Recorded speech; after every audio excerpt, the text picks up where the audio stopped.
બોલો શ્રી કૃષ્ણ કનૈયા લાલ કી જય. દ્વારિકાધીશ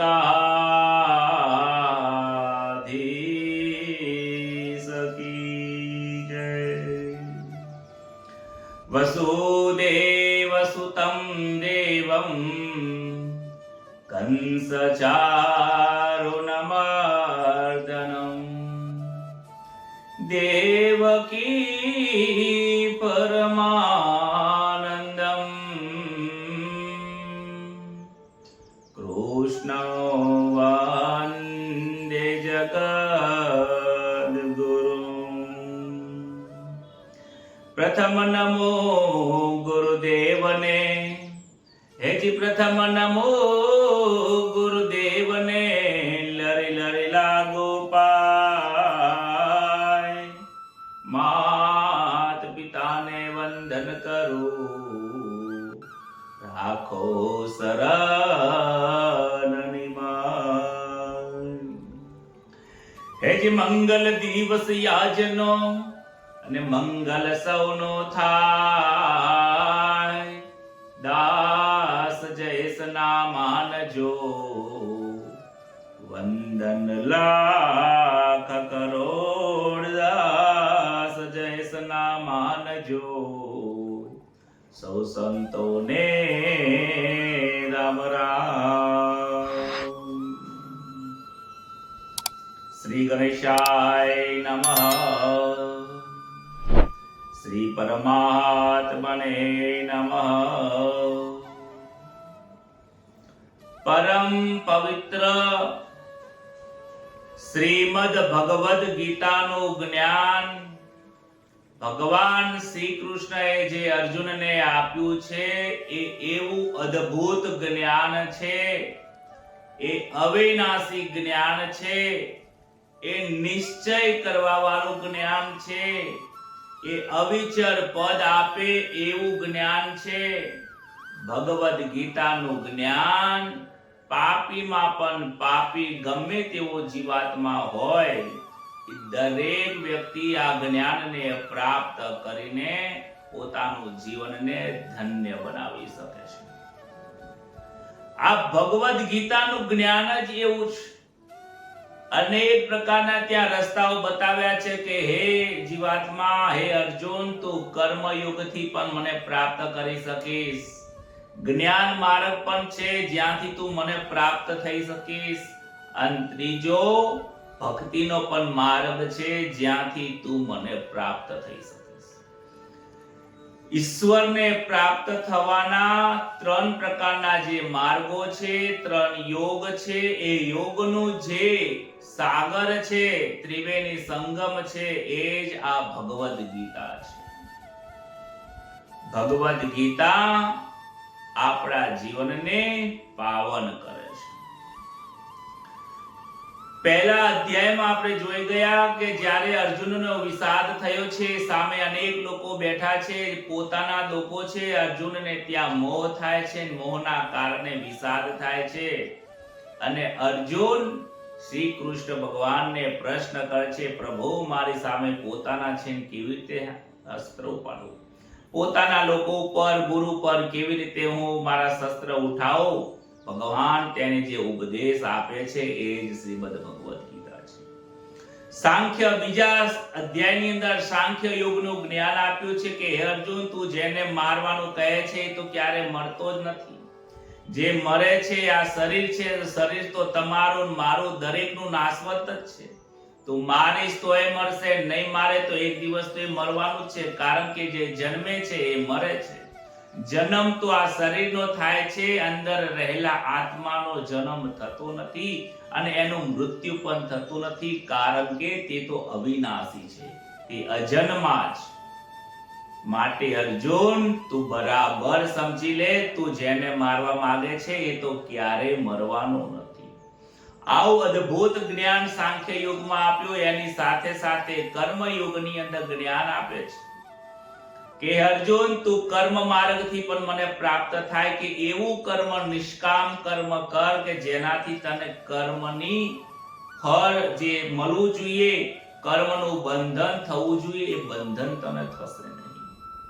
નિષ્કામ કર્મનું એને જ્ઞાન આપ્યું છે અને ત્યારબાદ ધીમે ધીમે એમને જ્ઞાન કર્મ સંન્યાસ યોગની અંદર કર્મની સાથે સાથે સંન્યાસ હોવો જોઈએ એવું પણ જ્ઞાન આપ્યું. કહે છે કે તું ગુરુની પાસે જા, તું ગુરુની પાસે જા અને એમની પાસે જઈને સરનું સ્વીકાર અને તને જે જ્ઞાન આપશે એ જ્ઞાન ઉપર સ્થિરતા લાવી દે.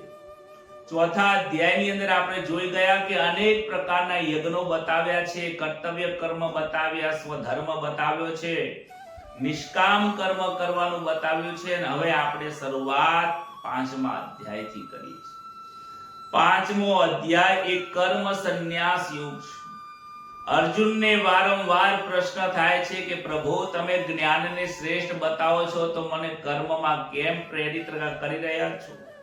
મારા માટે કયો જ્ઞાન કે કયો કર્મ માર્ગ કયો શ્રેષ્ઠ છે?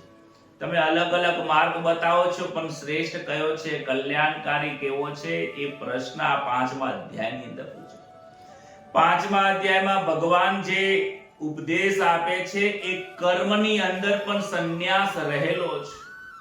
તું એવું ના સમજીશ કે આજથી મેં કર્મ છોડી દીધા એટલે હું સંન્યાસી બની ગયો છું. એ અર્જુન, તારો આ સંન્યાસ જે ધારણ કરી બેઠો છે એ અસત્ય છે, એ ખોટો સંન્યાસ છે. આજે હું તને સંન્યાસ યોગ કહું છું. કર્મની સાથે સંન્યાસ કેવી રીતે લેવો જોઈએ એવો ભાવ, એવું જ્ઞાન આ 5મા અધ્યાયમાં આપ્યું છે. આવો સાથે મળીને ફરીથી અભ્યાસ શરૂ કરીએ. કહે છે શ્રી અર્જુન વાચ. અર્જુનને અહીંયા પ્રશ્ન ઉદ્ભવ થયો છે.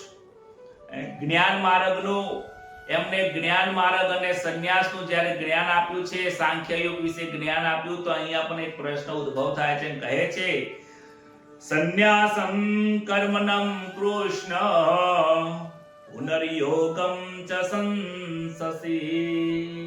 સંન્યાસની અંદર એને પ્રશ્ન ઉભો થાય છે. યચ્છેય એતયોરેકમ ધન્મે બ્રૂહિ સુનિશ્ચિતમ. અર્જુનજી કહે છે હે ભલા, હે કૃષ્ણ, આ કર્મના સ્વરૂપનો ત્યાગ કરવાની અને પછી કર્મયોગની પ્રશંસા કરો છો, તો આ બંનેમાંથી શ્રેષ્ઠ સાધન કયું છે? તમે એક બાજુ કર્મની ત્યાગ પણ કરવાનું કહો છો, એક બાજુ કર્મની પ્રશંસા પણ કરો છો, તો મારું મન ગૂંચવાઈ રહ્યું છે. એક બાજુ ત્યાગ છે, એક બાજુ તમે એની પ્રશંસા પણ કરો છો. મારા માટે શ્રેષ્ઠ શું છે? આ બંને સાધનોમાં નિશ્ચિત રૂપે કલ્યાણકારક કોઈ હોય તો એ મને કહો. મને એક જ સાધન એવું બતાવો જે શ્રેષ્ઠ હોય, એ બતાવો, જેનાથી મારું કલ્યાણ થતું હોય. હે પ્રભુ, હે કૃષ્ણ, હું અહીંયા કન્ફ્યુઝ થયો છું, હું ગૂંચવણમાં ભરાઈ ગયો છું, મને સમજાતું નથી. કૃષ્ણને શરણે જાય છે અને કૃષ્ણ ભગવાન એને ઉપદેશ આપે છે. કહે છે કે કુટુંબના સ્નેહની અંદર અર્જુનના મનની અંદર યુદ્ધ ન કરવાનો ભાવ હતો. અર્જુનના મનમાં શું હતું? તો કે મોહ હતો. સાનો મોહ હતો? તો ત્યાં રાગ હતો. પરિવાર પ્રત્યે, ભાઈઓ છે, આ ગુરુ છે, આવો એની રાગ હતો. એ રાગના કારણે એ યુદ્ધ નથી કરી શકતો. એ રાગના કારણે જ કર્તવ્ય કર્મ નથી થઈ શકતો. આપણે પણ આ શ્લોકમાંથી સમજવાનું છે કે જ્યારે રાગ અને દ્વેષ એક એવો દ્વંદ છે, રાગ અને દ્વેષ એક એવો દ્વંદ છે, એવી દુવિધા છે કે દરેક કર્મની અંદર એ રાગ દ્વેષ રહેલો છે. જો રાગ થશે તો પાછળ દ્વેષ પણ થવાનો જ છે. કોઈ પણ વસ્તુ અનુકૂળ પરિસ્થિતિ થઈ તો તમને રાગ થશે, આ વસ્તુ ફરીથી મને પ્રાપ્ત થવી જોઈએ. અને પ્રતિકૂળ પરિસ્થિતિ થશે તો તમે દ્વેષ થશે, ત્યાં તમને ગુસ્સો આવશે, ક્રોધ થશે અને તમારા કર્તવ્ય કર્મથી તમે અધોગતિમાં જતા રહેશો. એટલે કર્મની પાછળ રાગ અને દ્વેષ રહ્યા છે ભગવાન, અને દરેક કર્મની પાછળ રાગ અને દ્વેષથી દૂર હટવાનું કહે છે. અર્જુન હજુ પણ એ વસ્તુને સમજી શકાતું નથી, માટે આ પ્રશ્ન પૂછો છે. અર્જુન ભગવાનને કહી રહ્યા છે કે ક્યારેક આપ જ્ઞાન યોગની પ્રશંસા કરો છો. જ્ઞાન યોગની અંદર પ્રશંસા કરવું એટલા માટે લાગે છે કે જ્યારે સમતાનો યોગ કયો કે અર્જુન, તો સુખ અને દુઃખમાં સમ થઈ જાય. અને જ્ઞાન યોગની અંદર કહે છે કે આ જે સંસાર છે એ અસત્ય છે, સંસાર આ ખોટો છે, આ માયા અને ગુણ અને પ્રકૃતિથી બનેલો છે. પરમાત્માથી અંદર માયા પ્રગટ થઈ છે. માયા એક પ્રકૃતિ છે. 8 પ્રકારની જે પ્રકૃતિ આપણે જોઈ ગયા છીએ પ્રકૃતિ છે. પ્રકૃતિની અંદર 3 ગુણો રહેલા છે અને ગુણોના કારણે જ આ દરેક વ્યક્તિ જીવાત્માઓ કર્મ કરી રહ્યા છે. હે અર્જુન, તું આ કર્મોથી પર બની છે.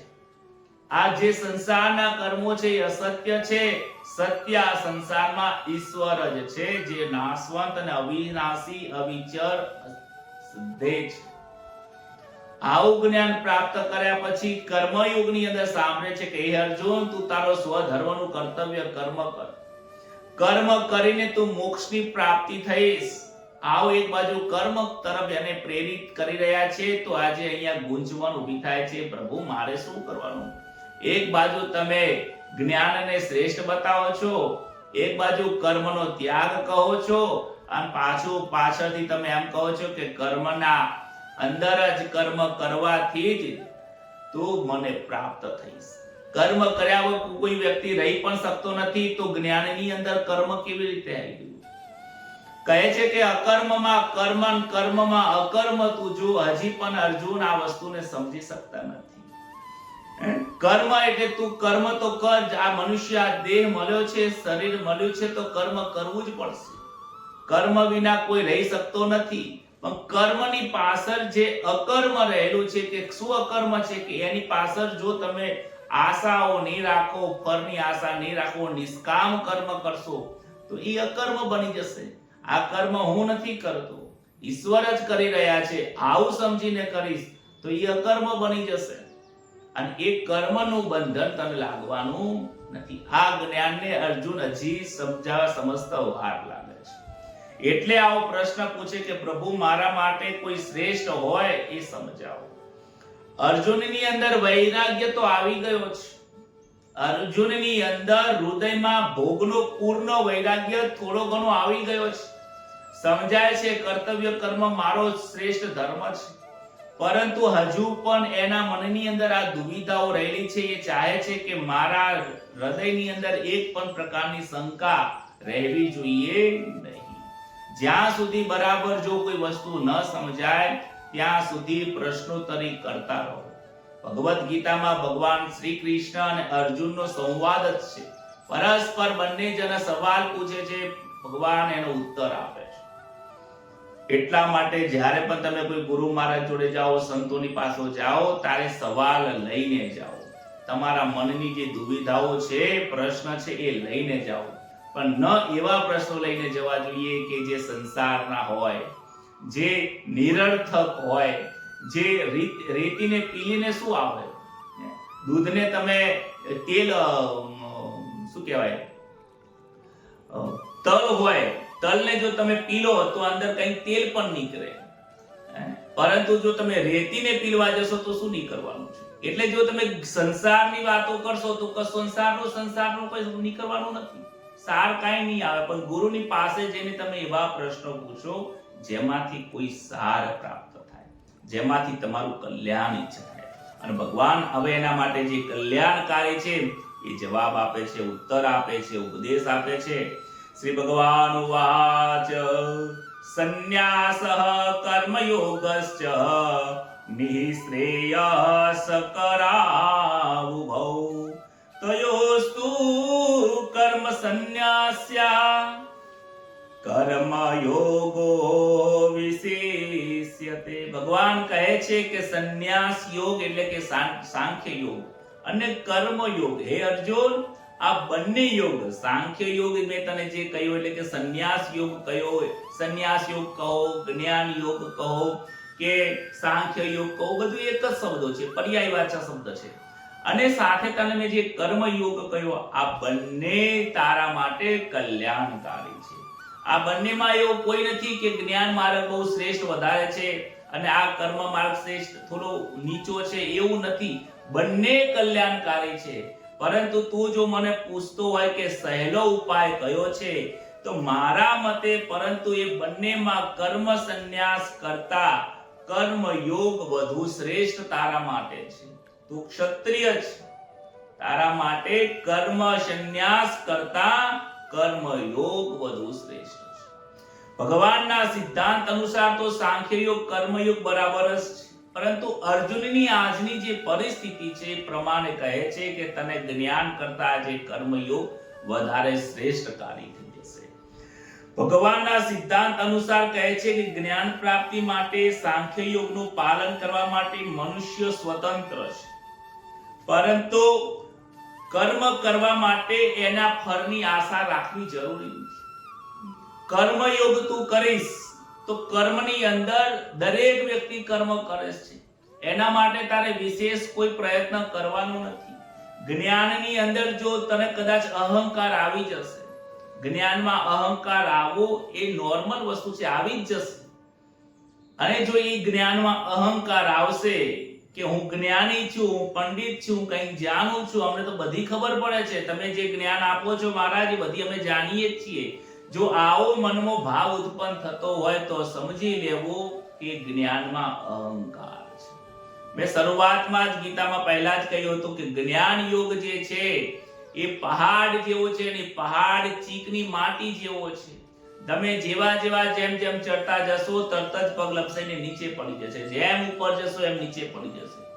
જ્ઞાન માર્ગનો જે યોગ છે, સાંખ્ય યોગ જે છે, એમાં અહંકાર આવવાની ત્યાં જગ્યા રહે છે, અહંકાર આવી જતો હોય છે. મોટા મોટા જ્ઞાનીઓ આવી ગયો છે, તમે જો મોટા અનેક જ્ઞાન આપવા વાળા મહાન સંતો થઈ ગયા, જે મોટા સંતો આજે પણ તમને દેખાતા હશે. એ સંતોને આજે કેવા કરવું, સારું જ્ઞાન હોય, અદ્ભુત જ્ઞાન હોય, આખું ગીતા કંઠસ્થ હોય, ગીતા ઉપર પ્રવચન કરતા હોય, પરંતુ એમાં જો અહંકાર આવી જાય તો એ પ્રવચન સાંભળવા વાળા લોકો જ એને આજે જેલની અંદર યા તો કોઈ ખોટા કર્મની અંદર પાછળ ભોગવવું પડતું હોય છે. અહંકાર એ જ્ઞાનનો દુશ્મન છે. કર્મ માર્ગ ખૂબ સહેલો છે. શ્રેષ્ઠતા એટલા માટે આપી છે કે કર્મની અંદર તારે કંઈ બીજું પ્રાપ્ત નથી કરવાનું, તું જે કરે છે એમ કરતું જ રહેવાનું છે, પરંતુ તારા વિચારોનો ભાવ બદલવાનો છે. કેવો ભાવ બદલવાનો છે કે આ કર્મ હું મારા માટે નથી કરતો, બીજાના માટે કરું છું. આ કર્મ મારે ઉદારતાથી કરવાનું છે, આ કર્મ મારે બીજાના માટે એટલે પરોપકાર માટે કરવાનું છે. આવો જો તું ભાવ રાખીશ તો આ કર્મનું બંધન તને થવાનું નથી. કારણ કે આ શરીર કોને આપ્યું છે? તો આ સંસારે આપ્યું છે. આ જગતે મને શરીર આપ્યું છે, તો આ શરીરથી મારે જગતની સેવા કરી દેવી છે. તો એ કર્મના બંધન અને ઋણમાંથી તું મુક્ત થઈ જવાનો છે. એટલા માટે તારે આમાં વિશેષ પ્રયત્ન નથી કરવાનો. કર્મયોગી એવું માનતા હોય છે કે મારે લોકોની સેવા કરવી છે, મારે લોકોની સેવા લેવી નથી, આવો ઉદ્દેશ્ય હોય છે. પાછી જો સેવા લે તો પાછું ઋણ બંધન થઈ જાય. માટે કોઈની સેવા લેવાય નહીં, લોકોની સેવા કરવાનો આ યોગ છે. કર્મ યોગ સેવા કરવાનો યોગ છે. એટલે તો કહેવાય છે કે સેવા યોગ જે છે, લોકોની આજે સેવા કરે છે લોકો, પણ એની પાછળ કંઈક મેવાની ભાવના હોય તો એ સેવાનો યોગ કર્મયોગનું ફળ મળતું નથી. બહુ સમજવા જેવી વસ્તુ છે. કર્મયોગ ખૂબ સહેલો જ છે. કહે છે કે કર્મની પાછળ હું કરું છું એવો ભાવ ન રાખતો, ભગવાને મને આપ્યું છે એટલા માટે હું પ્રયત્ન કરું, ઈશ્વરનું છે ઈશ્વરને આપી દઉં છું. જગતે મને આપ્યું પૈસા કમાનો જગતમાંથી, તો જગત માટે વાપરી દીધા છે. ઘર આપ્યું જગતે, તો ઘર પણ લોકોની સેવા માટે વાપરી દેવું છે. આ શરીર પણ જગતે આપ્યું છે, આ શરીર, હાથ, પગ, મોઢું, મન જે છે જગતના વિચારો માટે, જગતના કાર્યો માટે મારે એને વાપરી દેવું છે. મહાન જે સૈનિકો થઈ ગયા છે, દેશ સેવા માટે, લોકોની આપણી રક્ષા કરવા માટે શહીદ થઈ ગયા છે, મોક્ષની પદે પ્રાપ્ત થઈ ગયા છે.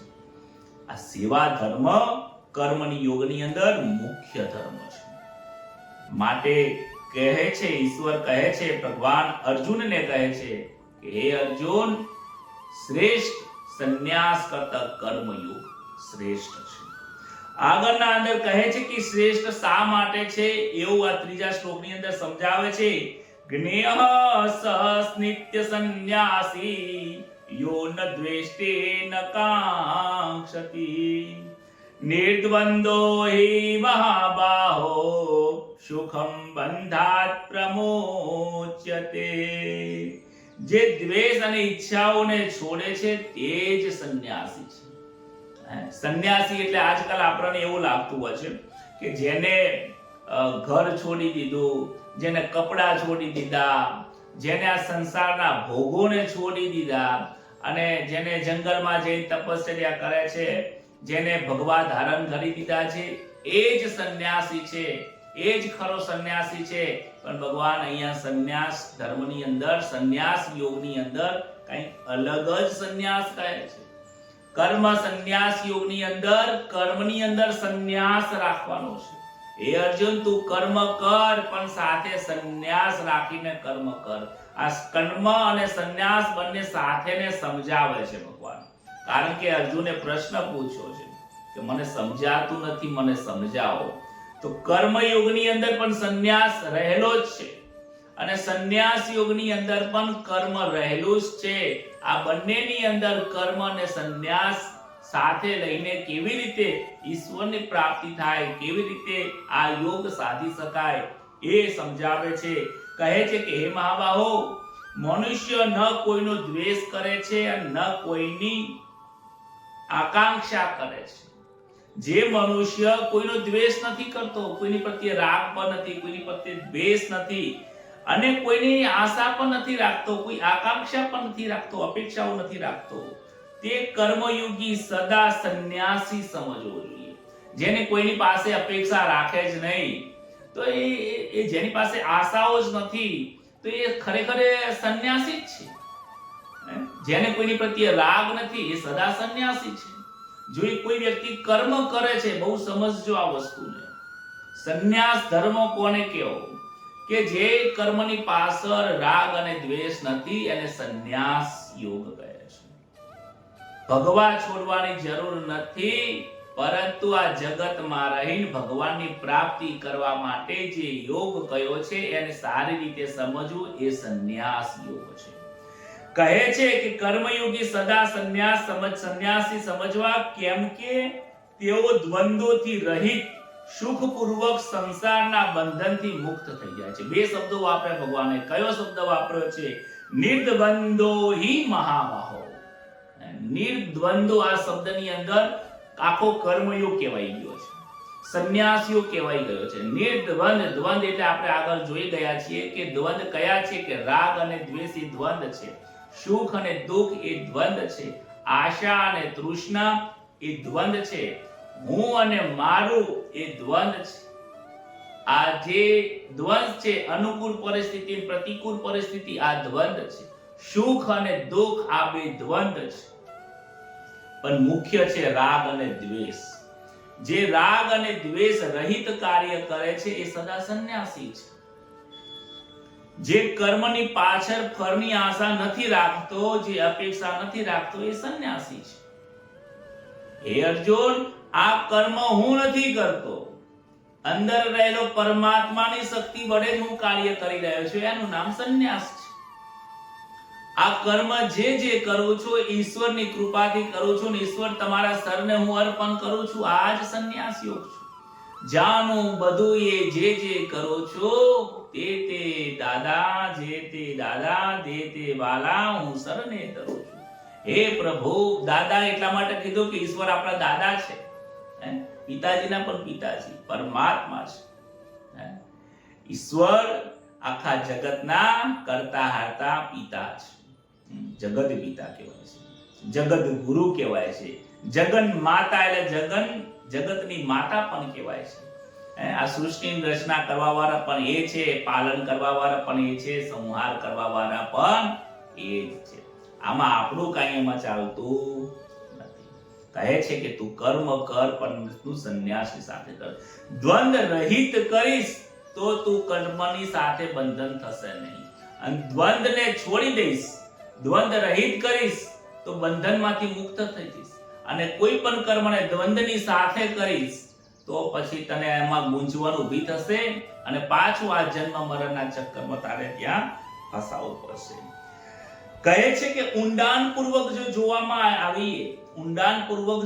આવે સિદ્ધાંતમાં જોવામાં આવે તો વિચાર કરીએ કે આ જગતના જેટલા પણ પદાર્થો છે ને બધા જ પદાર્થો નાશવંત છે. જેટલા પણ પદાર્થો છે બધા જ પદાર્થો નાશવંત છે અને પદાર્થની સાથે જે ક્રિયાઓ થાય છે એ પણ નાશવંત છે. આ જે વસ્તુ નાશવંત છે તો એને પોતાની કેવી રીતે સમજી લેવી? કારણ કે પોતે નીચ સ્વરૂપમાં તો કોઈ ક્રિયા કરતો જ નથી.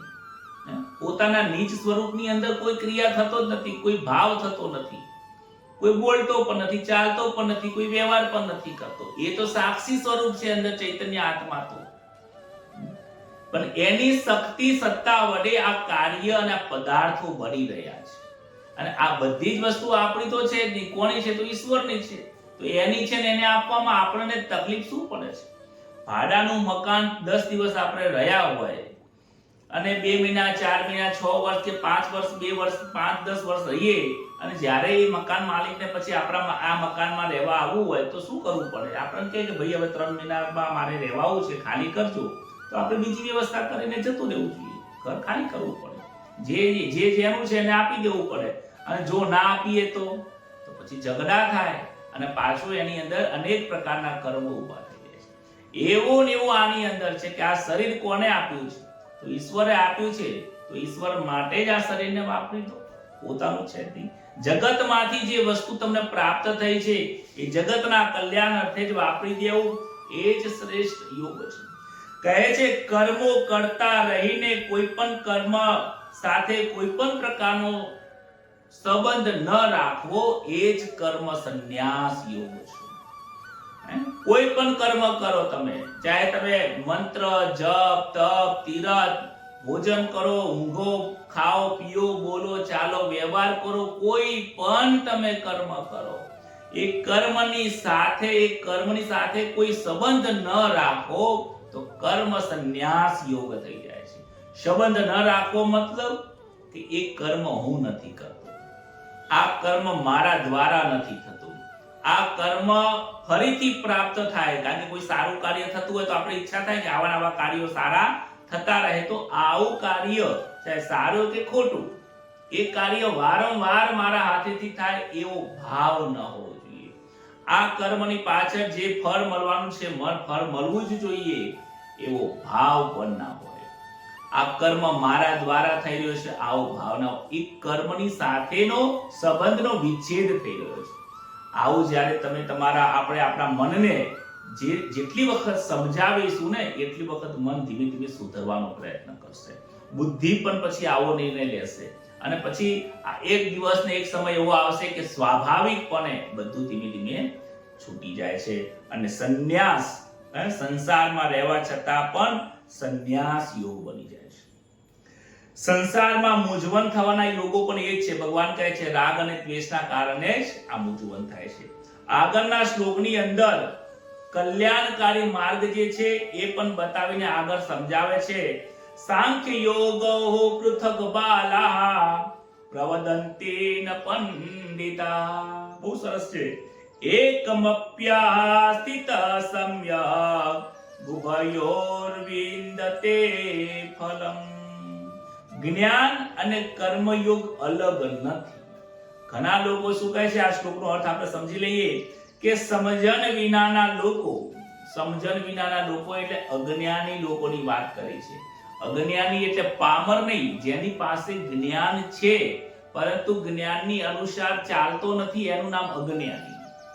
જો અજ્ઞાનીનો મતલબ જેને સમુદ્ર જ્ઞાન નથી એવું ના સમજાય. એને તો મૂઢ કહેવાય છે, એને તો પામર કહેવાય છે કે જેને કોઈ જ જ્ઞાન નથી, જેને સત્ય અસત્યનું ખબર જ નથી. પણ કેવું કહે છે, સમજણ વિનાના લોકો એટલે અજ્ઞાની પુરુષો. કોને કીધા છે અજ્ઞાની? કે જેને આ ગીતાનું જ્ઞાન પ્રાપ્ત કર્યું છે પણ ચાલવું નથી. ભાગવતની કથાઓ સાંભળે છે પણ ચાલવું નથી. જ્ઞાન સત્ય અને અસત્યની ખબર પડે છે પરંતુ એ ખબર પડ્યા પછી ચાલવું નથી. હમ કભી નહીં સુધરેંગે, હમ વૈસે ही रहेंगे, सुनेंगे सब कुछ लेकिन करेंगे अपना खुद के मनमानी. આવા લોકોને અજ્ઞાની કીધા છે. કે જેને સમજણ વિનાના લોકો સાંખ્ય યોગ અને કર્મ યોગ અલગ અલગ ફળવાળા કહે છે. સમજણ વિનાના કીધા છે કે સાંખ્ય યોગનું ફળ અલગ હોય છે, કર્મ યોગનું ફળ અલગ હોય છે. આવું કોણ સમજે છે? કે આવું પંડિત જનો નથી સમજતા. પંડિત એટલે બ્રાહ્મણો નહીં, પંડિત એટલે જ્ઞાની શ્રેષ્ઠ પુરુષો. જે શ્રેષ્ઠ પુરુષો છે એ આવું અલગ અલગ ફળ સમજતા નથી. એ શું સમજે છે? કે બંનેનું ફળ એક જ છે. આ બંનેમાંથી એક સાધન પણ સારી રીતે રહેલો મનુષ્ય, સારી રીતે જે આ એક સાધન પણ કોઈ વ્યક્તિ કરે તો બંનેના ફળરૂપ પરમાત્માની પ્રાપ્તિ થાય છે. બોલો રાધે રાધે. તો એક પણ જ્ઞાન યોગની અંદર પણ જતો રહીશ ને તો પણ તને કર્મ યોગનું ફળ મળશે ને જ્ઞાન યોગનું ફળ મળશે. તો કર્મ યોગમાં જતો રહીશ તો પણ તને જ્ઞાન યોગ એટલે કે સંન્યાસ યોગનું પણ ફળ મળશે ને કર્મ યોગનું પણ ફળ મળશે. દરેક લોકો શું સમજે કે આ તો જ્ઞાની લોકો છે ભાઈ, એમને કઈ કહેવાય નહીં. જ્ઞાનીની અંદર અહંકાર વહી જાય છે, ક્યારેક ગુસ્સો પણ આવી જતો હોય છે. એટલે જ્ઞાનીઓનો ભાગ અલગ સમજતા હોય છે. અદ્વૈતની ભક્તિ કરવા વાળા અલગ હોય છે, કોઈ દ્વૈતની ભક્તિ કરવા વાળા અલગ હોય છે, ભક્તિના માર્ગ ઉપર ચાલવા વાળા લોકો અલગ હોય છે. બધા અલગ અલગ પંથની અંદર લોકો અલગ અલગ ફળ કહેતા હોય છે કે આ જ્ઞાનનું ફળ આવું હોય, પણ એ અજ્ઞાની છે. એ સમજદાર માણસો નથી. જે સમજદાર છે, જે શ્રેષ્ઠ પુરુષો છે, જે પંડિત લોકો છે, જે આ ગીતાને બહુ સારી રીતે સમજે છે અને પોતાના જીવનમાં ઉતાર્યું છે, એ લોકો જ્ઞાન અને કર્મને બંનેને એક જ ફળ આપવાનું. ભગવાનને આવું કેમ કહેવું પડ્યું કે બંનેનું ફળ એક જ છે? અર્જુનના મનમાં દ્વિધા છે કે કલ્યાણકારી કયું છે કે અલે અર્જુન બંને કલ્યાણકારી છે, તું કન્ફ્યુઝ કેમ થાય છે? તું આમાં જાય કે આમાં જાય, બંને કલ્યાણકારી છે. એટલા માટે શ્રેષ્ઠ પુરુષોને કહ્યું છે કે હે અર્જુન, બંનેનું ફળ સરખું જ છે, કોઈનું ફળ ઊંચું કે નીચું નથી. ગીતાના ઠેકાણે મતલબ ગીતાના દરેક અધ્યાયમાં સાંખ્ય યોગ અને કર્મનો યોગનું ફળ પરમાત્માની પ્રાપ્તિ જ આપી છે. બીજા અધ્યાયની અંદર આપણે જોઈ ગયા સાંખ્ય યોગ જ્યારે જોયો, જ્યારે સમતાનો યોગ જોયો, ત્યાં શું હતું કે હે અર્જુન, તું આ કર્મ કરીને આવું જ્ઞાન પ્રાપ્ત કરીને તને પ્રાપ્તિ મારી થવાની છે. કર્મયોગમાં પણ નિષ્કામ કર્મ કરીને અહંકાર રહિત કાર્ય કરીને તને પ્રાપ્તિ મારી જ થવાની છે. બંનેના રસ્તા તો એક ઈશ્વર તરફના જ છે, માટે તું અલગ અલગ સમજીશ નહીં. યત સાંખ્યે પ્રાપ્તતે સ્થાનમ તદ્યોગૈરપેગમ્યતે એકમ સાંખ્યમ ચ યોગમ ચ યહ પશ્યતિ સપશ્યતિ. સાંખ્ય યોગીઓ દ્વારા જે તત્વ પ્રાપ્ત કરવામાં આવે છે, સાંખ્ય યોગી જે સમતાનો યોગ કયો, જે જ્ઞાની પુરુષો છે, જેને જ્ઞાન પ્રાપ્ત કર્યું છે, એવા લોકોને જે તત્વ પ્રાપ્ત કરવામાં આવે છે, કર્મ યોગીઓ દ્વારા પણ તે જ વસ્તુ પ્રાપ્ત કરવામાં આવે છે, અને પણ એ જ તત્વની પ્રાપ્તિ થાય છે.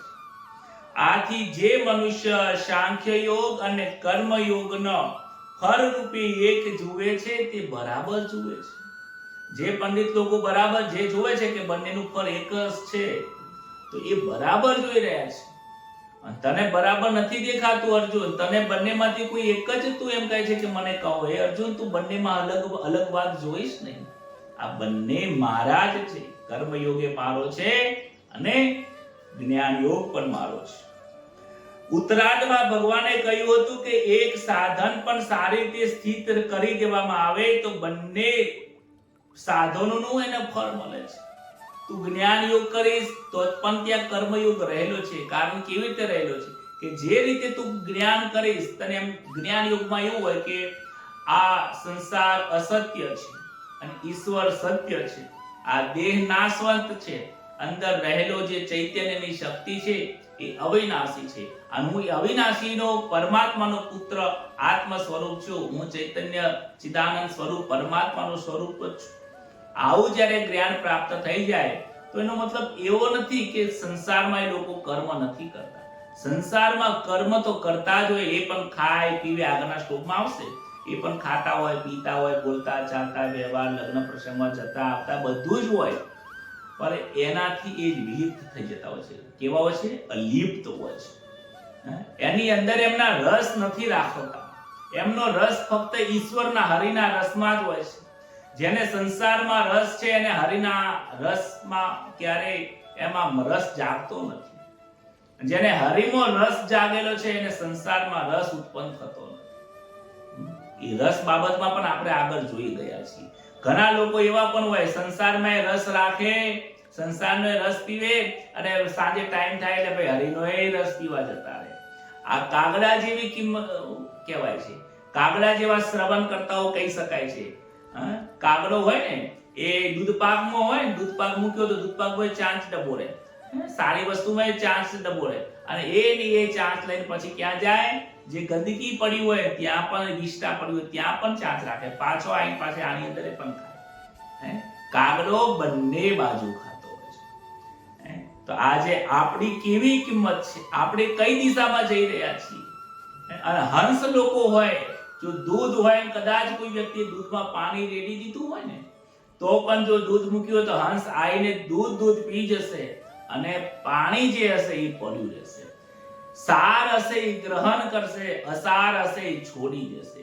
ભગવદ ગીતામાં તો અસાર ક્યાંય છે જ નહીં, બધું સાર યુક્ત છે, પ્રાપ્ત જ કરવાનું છે.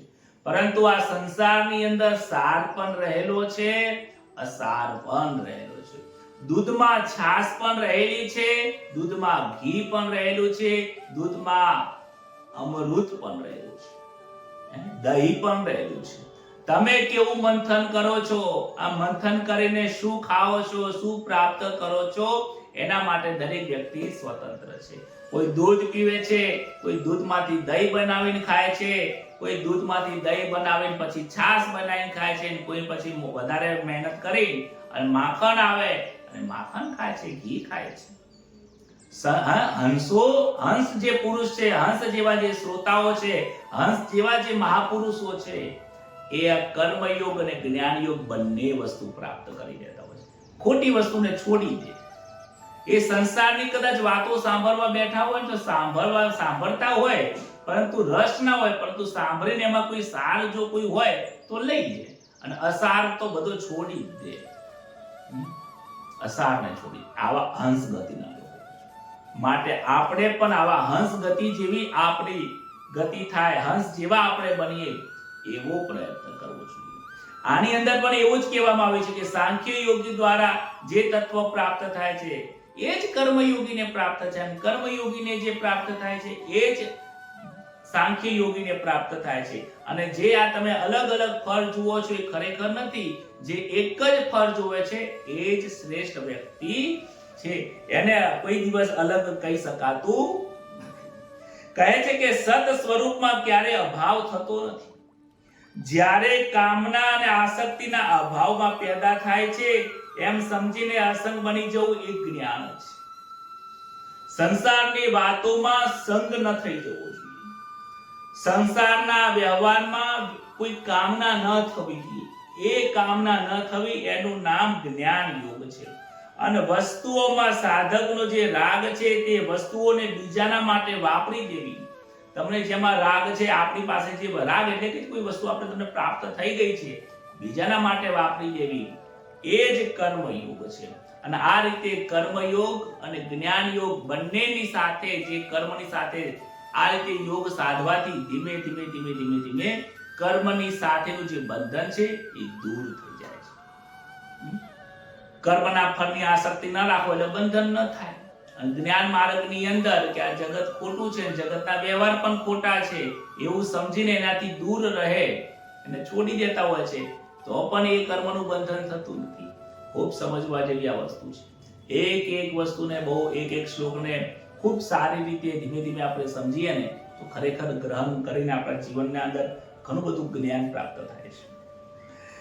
સંન્યાસસ્તો મહાબાહો દુઃખ માપ્તો મયો ગતઃ યોગ યુક્તો મુનિર બ્રહ્મ નીચે નચિરે નાદિગાચ્છતિ. કહે છે પરંતુ હે મહાબાહો, કર્મયોગ વિના સંન્યાસ સિદ્ધ થવો કઠિન છે. કર્મયોગ વિના સંન્યાસ સિદ્ધ થવો કઠિન છે. મનનશીલ કર્મયોગી શીઘ્ર બ્રહ્મને જ પ્રાપ્તિ થઈ જાય છે. મનનશીલ જે વ્યક્તિઓ છે, જે મનન કરે છે, જે આ ભગવદ્ ગીતાનું જે જ્ઞાન છે, જ્ઞાનની પાછળ જે મનન કરે છે, વિચાર કરે છે, પોતાના હૃદયમાં જે ઉતારે છે, એ જ બ્રહ્મને પ્રાપ્ત છે. પરંતુ આગળ શું કહે છે કે કર્મયોગ વિના સંન્યાસ સિદ્ધ થવું કઠિન છે. કર્મયોગી સંન્યાસી નહીં બને ને, કર્મયોગી સંન્યાસી નહીં બને કે સંન્યાસ યોગ પ્રાપ્ત નહીં કરે તો ચાલી જશે, પણ સંન્યાસીને તો કર્મયોગી બનવું જ પડશે. કેમ કર્મયોગી બનવું પડશે કે વિચાર કરો કે કોઈ પણ સંન્યાસી હોય, કોઈ સંન્યાસ ગ્રહણ કરી દે, ભગવા ધારણ કરી દે અને ખરેખર આ જગત ઉપરથી એનું મન ઉઠી ગયું હોય અને સાચો વૈરાગ્ય આયા પછી ઘણા લોકો સફેદ વસ્ત્ર કે ભગવા વસ્ત્ર ધારણ કરીને આ સંસારમાંથી ઘર બહાર બધું છોડી જતા રહેતા હોય છે. સારું છે, ખોટું નથી, એ પણ આપણા ધર્મની અંદર પણ કહ્યું છે. વૈરાગ્ય આવી જાય ત્યારે સંસાર છૂટી જતો હોય છે. આ છોડ્યા પછી પણ જ્યાં જશે ને ત્યાં કર્મ તો કરવું જ પડશે. કર્મ તો આ શરીર છે ત્યાં એની પાછળ આવ્યા જ કરશે. સંસારના ભોગો છોડી શકશે પરંતુ કર્મ નહીં છોડી શકે. પત્ની અને પરિવારને છોડી શકશે પરંતુ ત્યાં જઈને કોઈ ગુરુની પાસે શરણું તો સ્વીકારવું જ પડશે. ત્યાં પણ કોઈ મનુષ્ય એટલે કોઈ સદગુરુ મહારાજની પાસે જઈને તો બેસવું જ પડશે. વ્યક્તિઓ આ સંસારને છોડી શકવાનું તો સંસાર મનથી છોડવાનો છે. ત્યાં ગયા પછી જો સંસાર મનમાં હશે તો એનું એ જ છે. એટલે સંન્યાસ માટે કર્મયોગ તો કરવો જ પડશે. ત્યાં જઈને પાછું આ ભગવદ્ ગીતા સાંભળવું પડશે, 4 વેદ 18 પુરાણ જ્ઞાન પ્રાપ્ત કરીને ત્યાં પણ કર્મ પ્રમાણે ચાલવું તો પડશે. એને પણ આ સંસાર ખોટો છે, કર્મ આ સંસારના વ્યવહાર ખોટા છે તો એ બધું છોડી દે. પણ એ છોડવાનું તો મનથી છોડવાનું છે. અને શરીર જે છે 10 ઇન્દ્રિયો છે, કર્મેન્દ્રિય જ્ઞાનેન્દ્રિય, એ તો શરીરના ગુણ ધર્મ પ્રમાણે ખાવું પીવું, 2 નંબર જવું, પાણી પીવું, તરસ લાગવી, આ તો દરેકને થવાનું છે. કપડા એ પહેરવા પડશે, જવું એ પડશે, આવવું એ પડશે, કોઈ બોલાવશે ત્યાં ગાદી ઉપર બેસવું પડશે. કર્મ તો કર્યા વગર રહી શકવાનું નથી. એટલે સંન્યાસ માટે કર્મયોગ તો જરૂરી છે જ, પણ કર્મ આગળના અંદર કહે છે કે કર્મયોગની અંદર સંન્યાસ નહીં હોય તો ચાલી જશે. કર્મયોગમાં સંન્યાસ એટલે કેવી રીતે સંન્યાસ કે તું કર્મ કર પણ આ કર્મ મારે બીજાના માટે કરવાના છે. એના માટે ભગવા ધારણ, કર્મયોગ કરવા માટે ભગવા ધારણ કરવાની જરૂર નથી. કર્મયોગીને ઘર બહાર છોડવાની જરૂર નથી. એને નોકરી ધંધો પૈસો ટકો જે છે એ બધું એઝ ઇટ ઇઝ જેમ છે એમ જ કરતું રહેવાનું છે. કોઈ બદલાવ લાવવાનું નથી. બદલાવ એના વિચારમાં લાવવાનો છે. મારે બીજાના માટે વાપરવું છે, મારે સત્કર્મ કરવું છે, હું લઈ તો જવાનો જ નથી તો અહીંયા જ વાપરી દઉં. આ કર્મ હું કરતો જ નથી, ઈશ્વરની શક્તિથી. આટલા વિચારોથી આટલી ભાવ બદલવાનું છે. ફક્ત આવો ભાવ બદલી દે, આવો ઉદારતા વાળો ભાવ આવી જાય તો કર્મની અંદર પણ સંન્યાસ થઈ જાય છે અને પેલો સંન્યાસમાં પણ કર્મ થઈ જતું હોય છે. આગળના શ્લોકમાં ભગવાન સમજાવે છે કે ભગવાન કર્મયોગીના લક્ષણોનું વર્ણન કરે છે. યોગ યુક્તો વિશુદ્ધાત્મા વિજિતાત્મા જીતેન્દ્રિય સર્વભૂતાત્મા કુર્વન્નાપેન લિપ્યતે. ખૂબ સુંદર કહે છે. શું કહે છે? જેને ઇન્દ્રિયો પોતાનામાં વશ છે અને જેનું અંતઃકરણ નિર્મળ થયેલું છે, જેનું શરીર પોતાનામાં વશ છે અને સઘળા પ્રાણીઓનો આત્મા જ જેનો આત્મા છે, એવો કર્મયોગી કર્મ કરતો હોવા છતાં પણ લિપ્ત થતો નથી. હવે જે કર્મયોગી છે અને કર્મ સંન્યાસ યોગી છે, કર્મમાં સંન્યાસ રાખવા વાળા અને સંન્યાસમાં કર્મ રાખવા વાળા, જે આ જે યોગીઓની જે વાત કરે છે, કેવા લોકો હોય છે એના લક્ષણ બતાવ્યા છે. તો એ લોકો કેવા હોય છે કે એમની ઇન્દ્રિય એમનામાં વશ હોય છે. જ્ઞાની પુરુષ હોય કે કર્મયોગી હોય, આ બંનેને પોતપોતાની ઇન્દ્રિય એમનામાં વશ હોય છે. ઇન્દ્રિયો એટલે કઈ કઈ ઇન્દ્રિયો જે આપણે આગળ જોઈ ગયા છીએ તો 5 કર્મેન્દ્રિયો કીધી છે. હાથ, પગ, આંખ, નાક, મોઢું, જે પગ કીધું છે આ બધા કર્મેન્દ્રિય અને 5 જ્ઞાનેન્દ્રિય પણ કીધું છે. આ 5 કર્મેન્દ્રિય જ્ઞાનેન્દ્રિય એ 10 અને 4 અંતઃકરણ, મન, બુદ્ધિ, ચિત્ત અને અહંકાર. આ 4 અંતઃકરણ, આ 4 અંતઃકરણ અને 10 ને 4 14, આ જે 14 જે તત્વોની વાત કરી છે, આ 14 તત્વોથી જે પોતાના કંટ્રોલમાં આવી છે, જેને વશ કરી લીધી છે. આજે આપણી ઇન્દ્રિયો કેવી છે? જે પણ જોવું એ જોઈ શકે છે, જેને જે સાંભળવું એ સાંભળે છે. ખરાબ સાંભળવામાં રસ છે, સારું સાંભળવામાં રસ છે. ખરાબ જોવામાં રસ છે, સારું જોવામાં રસ છે. મન આપણા હાથમાં નથી. મન એની સાથે ગમે ત્યાં ફરફર કરે છે. મારા કરવા બેઠા હોય તો મને આપણે પૂછ્યા વગર તો ક્યાંય પહોંચી જતું હોય છે. પાછું એને પાછું મારામાં લાવવું પડે છે. તો આ વ્યક્તિ જીતેન્દ્રિયો નથી હોતા. જીતેન્દ્રિય કોણ છે? કે જેને આ 10 ઇન્દ્રિયો પોતાનામાં વશ છે, 14 ઇન્દ્રિયો પોતાનામાં વશ છે, એ કહે છે એ પ્રમાણે જ કાર્ય કરે છે. એવા લોકોની વાત કરી છે કે એમનું અંતઃકરણ પણ નિર્મળ છે, જેના મનની અંદર કોઈ પાપ નથી, જેના બુદ્ધિ શુદ્ધ બુદ્ધિ રહેલી છે, જેનું ચિંતન સદાય ઈશ્વર અને પરમાર્થ માટે રહેલું છે, જેનું આ શરીર સારા લોકો કે ખરાબ લોકો દરેક લોકો માટે સેવાકીય, દરેક લોકો માટે, ગરીબો લોકો માટે સેવાકીય માટે આ શરીર, અહંકાર રૂપી શરીર કાર્ય કરે છે. આવા લોકોનું જીવન નિર્મળ હોય છે, અંતઃકરણ નિર્મળ થઈ જાય છે.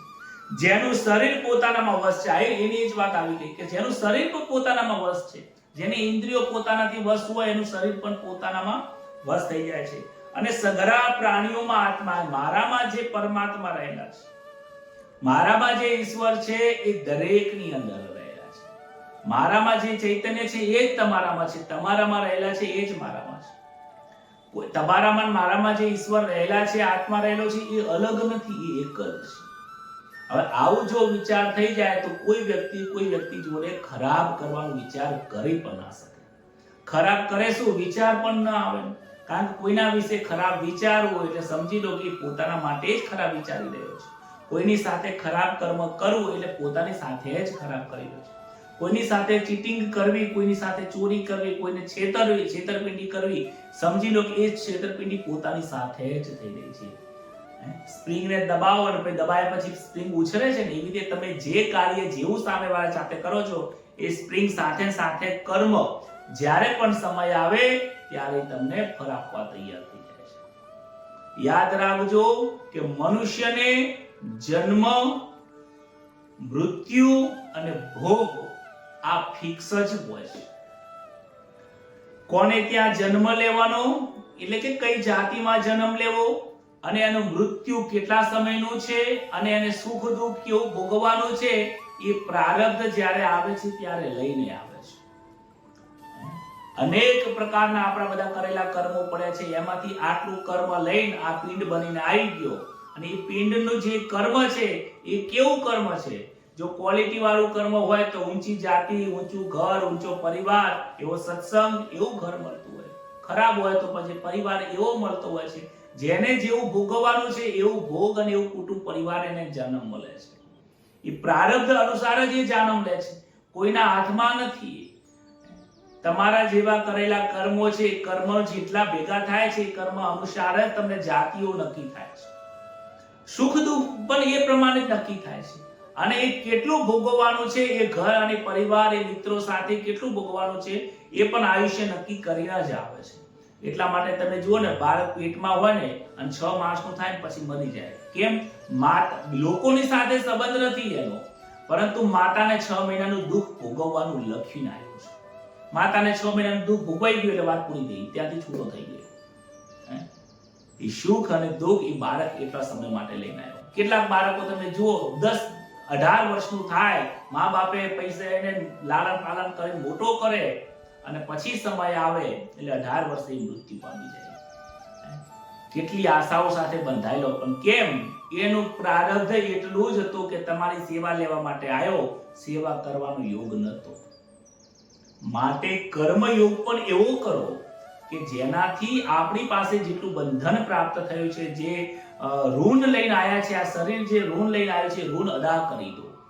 કર્મયોગી ક્યારેક કર્મ લેતો નથી, કર્મ આપી દેતો હોય છે, ઋણ ચૂકવી દેતો હોય છે. એ સાચો કર્મયોગી છે.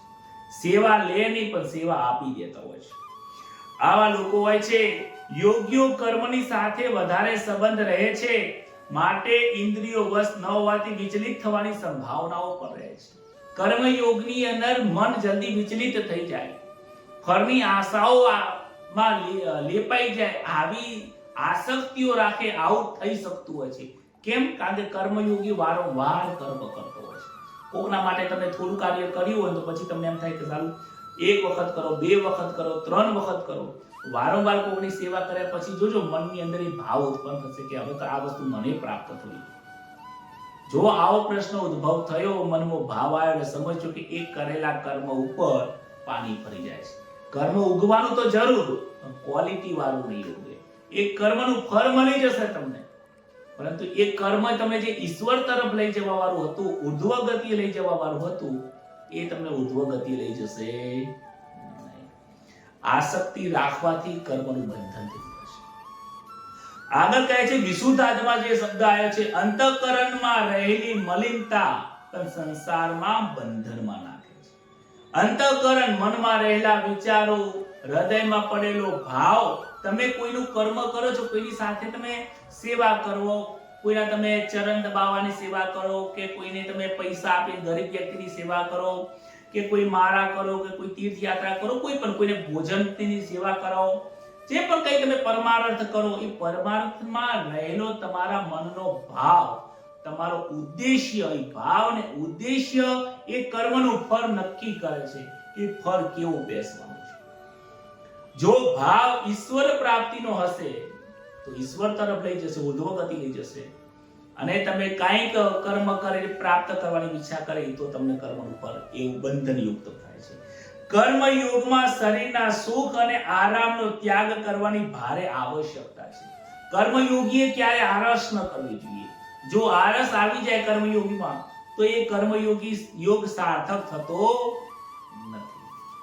આગળ પણ કહ્યું છે કે જ્યારે આપણામાં ઉદારતા આવી જાય, અને અહીં ધ્યાન આપવાની વાત એ છે કે ઉદારતા કોનામાં આવે ખબર છે? કે જેને કોઈ લેવાની ભાવના ન હોય ને એનામાં જ ઉદારતા આવે છે. અને તમે જુઓ ઈશ્વર બહુ ઉદાર છે. ઈશ્વર જેવો દયાળુ, ઈશ્વર જેવો ઉદારતા આ જગતની અંદર બીજો કોઈ નથી. આ જગતમાં તમે જુઓ કે મનુષ્યને ભગવાને જન્મ આપી દીધો. જન્મ આપ્યા પછી મનુષ્યને કેટલી જરૂરિયાત છે?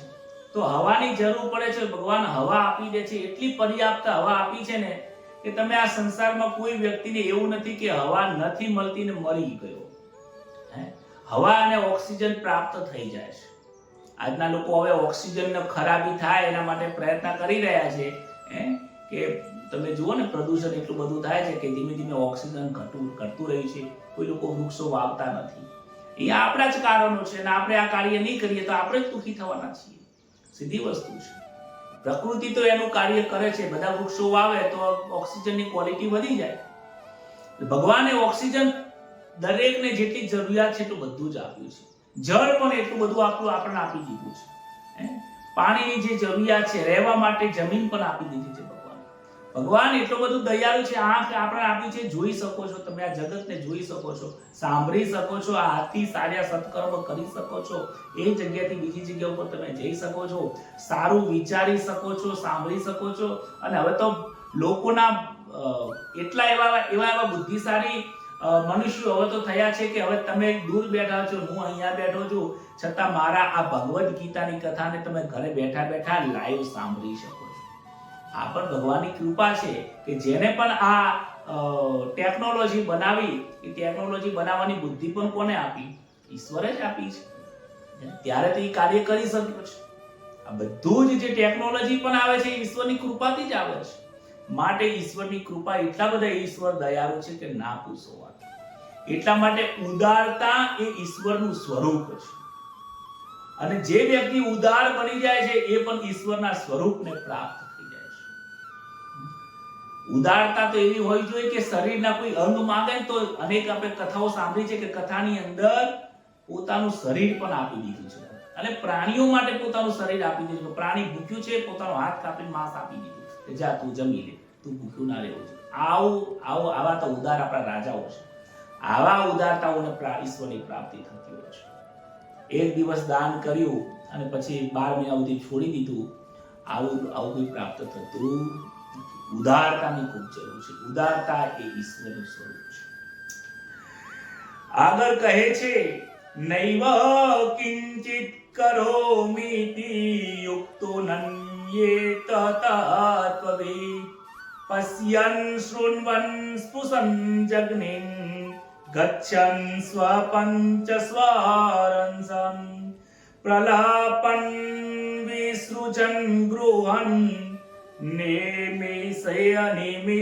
નિમિષન્નપે ઇન્દ્રિયાન્દ્રિયાનિન્દ્રિયાર્થેષુ વર્તન્ત ઇતિ ધારયન.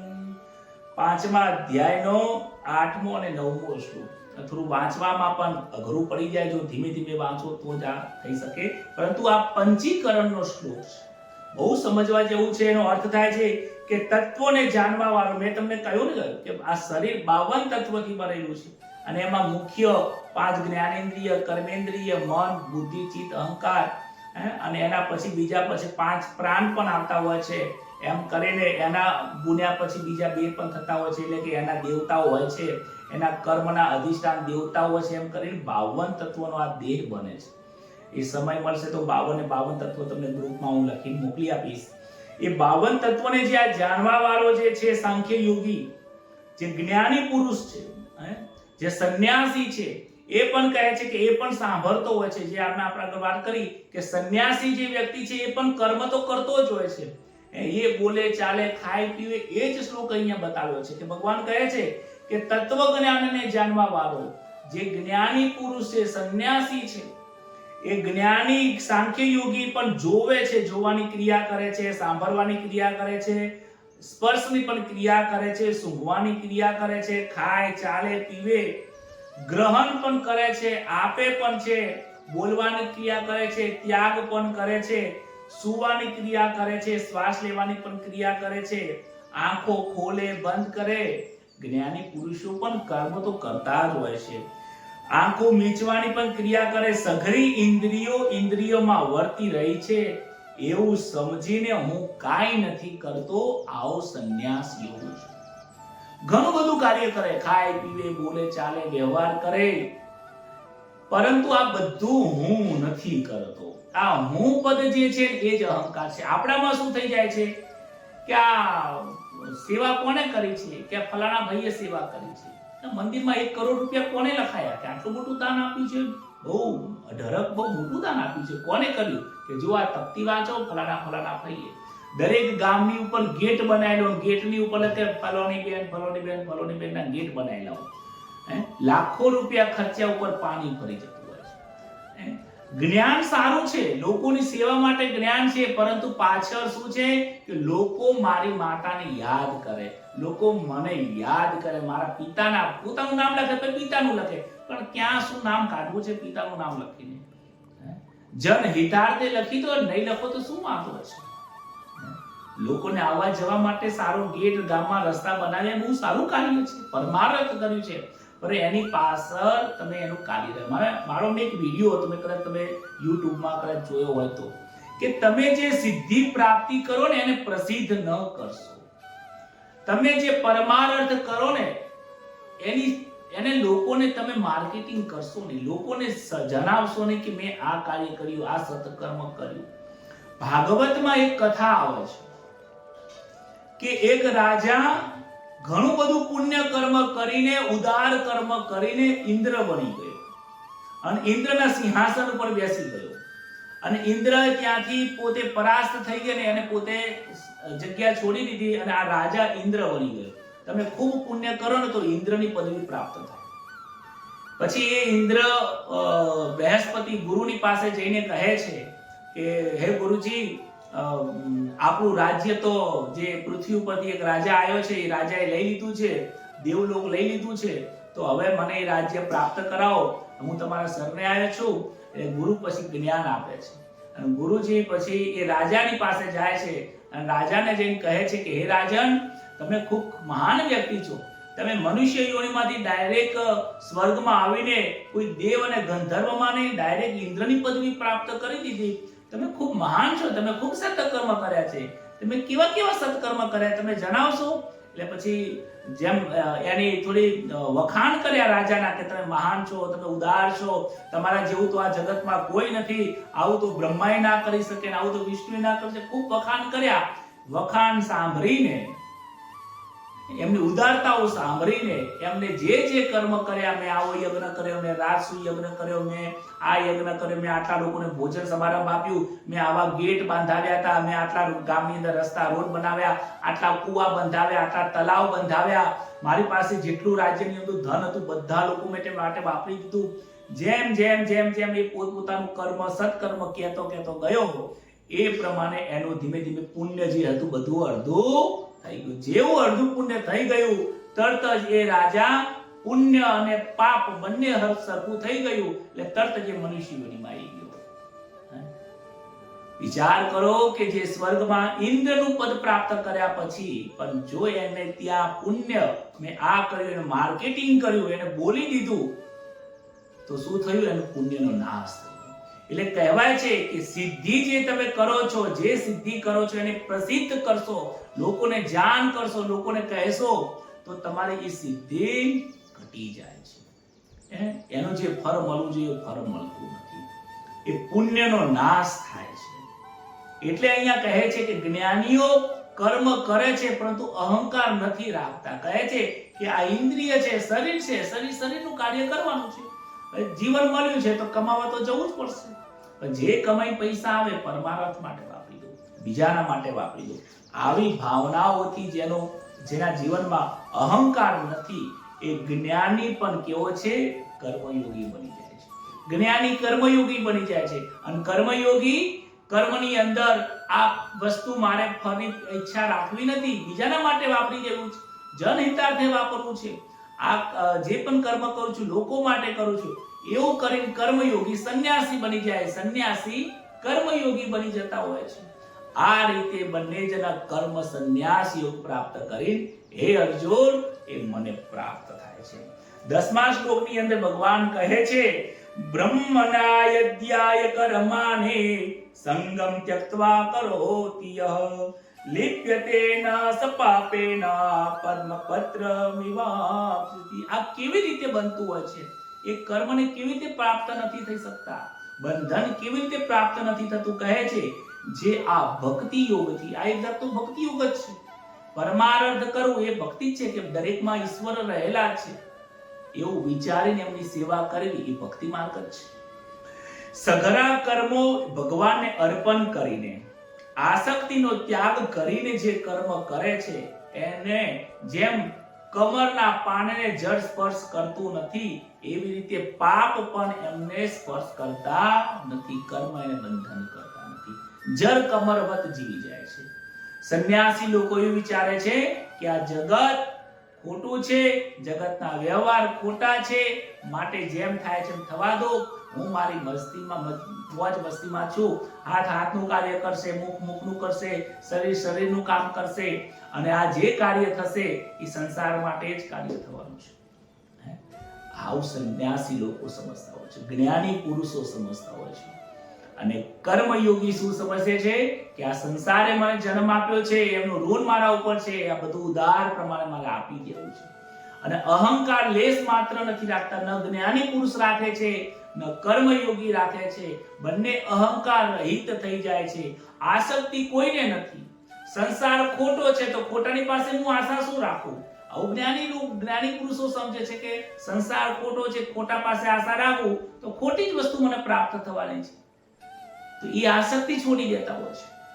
અને કર્મયોગી શું કરે છે? કર્મ કરે છે પણ કર્મની પાસે આસક્તિ નથી રાખતા, છોડી દે છે. જે કર્મ કરે એ ઈશ્વર માટે જ કર્મ કરે છે, લોકોની જનહિતાર્થી સેવા માટે કર્મ કરે છે, એ પણ અપેક્ષા નથી રાખતા. અને અપેક્ષા વગરનું કર્મ એ પરમાત્માને અચ્યુતને પ્રાપ્ત થાય છે. કહે છે કે જેમ કમળ કાદવમાં હોવા છતાં પણ કાદવ એને સ્પર્શ નથી કરતું, જળ કમરવત જીવે છે, એવી જ રીતે આ કર્મયોગી અને જ્ઞાન યોગી આ બંને મને પ્રાપ્ત થાય છે. ઈશ્વરને અર્પણ કરીને જે પણ કાર્ય કરવામાં આવે, આ 10મા શ્લોકમાં આપણે શીખવા મળશે કે ઈશ્વરને અર્પણ કરીને જે કાર્ય કરવામાં આવે તો એ દરેક કાર્ય ઈશ્વર સુધી પહોંચે. આપણે ભોજન સમય કહીએ બ્રહ્માર્પણમ બ્રહ્મર્વિ, જે પણ કાર્ય કરું છું બ્રહ્મને અર્પણ કરું. આપણે ત્રીજા અધ્યાયમાં જોઈ ગયા બ્રહ્માર્પણમ બ્રહ્મર્વિ બ્રહ્મગ્નો બ્રહ્મનાહુતમ બ્રહ્મૈવતેન ગંતવ્યમ બ્રહ્મ કર્મ સમાધિના. બધું જ કર્મ, ખાવું પીવું બોલવું ચાલવું વ્યવહાર કરું પૈસા કમાવા જવું, જે પણ કઈ કર્મ કરું છું એ પ્રભુ આ દરેક કર્મ હું તમને અર્પણ કરું છું. આવું જે જ્ઞાન છે કર્મમાં, કર્મયોગમાં સંન્યાસ, જે પણ કઈ કર્મ કરીએ એ કર્મના સાથે સંબંધ છૂટી જાય એ જ કર્મ સંન્યાસ યોગ છે. અને સંન્યાસની અંદર, જ્ઞાન માર્ગની અંદર જે પણ કર્મ થઈ રહ્યા છે એ ઈશ્વર થકી જ થઈ રહ્યા છે. સંસાર ખોટો છે, ખોટાના સંસાર વ્યવહાર ખોટો જ હોય છે. આવું સમજીને જે વ્યવહાર કરે છે, જનહિતાર્થે જે કાર્ય કરે છે એ જ આ કર્મ સંન્યાસ યોગનું જ્ઞાન ઈશ્વરે જે અર્જુનને આપ્યું અને અર્જુને જે પ્રાપ્ત કર્યું એ જ આપણે આજે 5મા અધ્યાયની અંદર કર્મ સંન્યાસ યોગની અંદર 1 થી 10 શ્લોક સુધીનું આપણે આજે વિવરણ જોયું. આજે એ જ્ઞાનને આપણે આપણા હૃદયની અંદર સ્થાપિત કરીને હું મારી વાણીને વિરામ આપું છું. બોલો શ્રી કૃષ્ણ કનૈયા લાલ કી જય.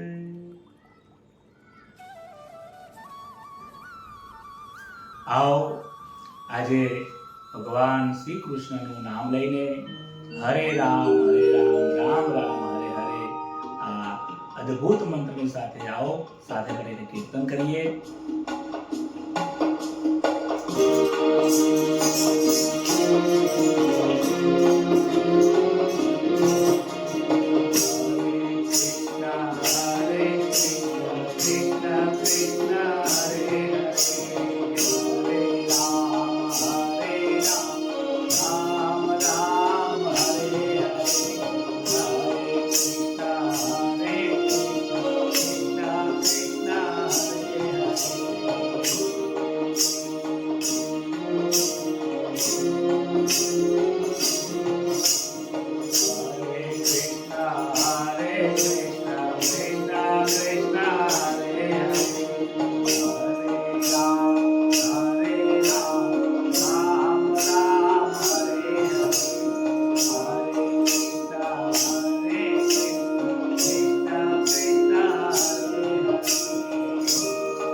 रामचंद्र भगवान की जय, द्वारिकाधीश की जय, नमः पार्वती पते हर महादेव।